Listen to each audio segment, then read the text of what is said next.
Corn on the cob, should be fresh. Alright, so now I'm just going to do a very gentle stretching for your spine there, just very gentle, nothing too dramatic, nothing too heavy, just stretch. You see that? Wow. See how that moves?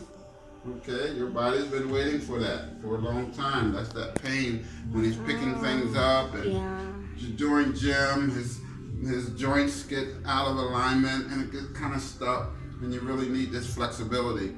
That's what Doctors of Chiropractic does. It's a preventive, but it reinstitutes the kind of flexion in his body that he really needs. Turn and face me this way. Okay, very good. Okay. So I'm going to do the same thing here. Alrighty, so I'm just putting it in a good position. This is pure chiropractic. It's a safe position, and I'm doing the same thing, just a little traction, nothing too dramatic. Whoa. Oh, wow. Click, click, click, click, click. So you see that there's lots of joints, bone joints in his pelvic and his lumbar that has been out of place for a long time, for many years. And just that kind of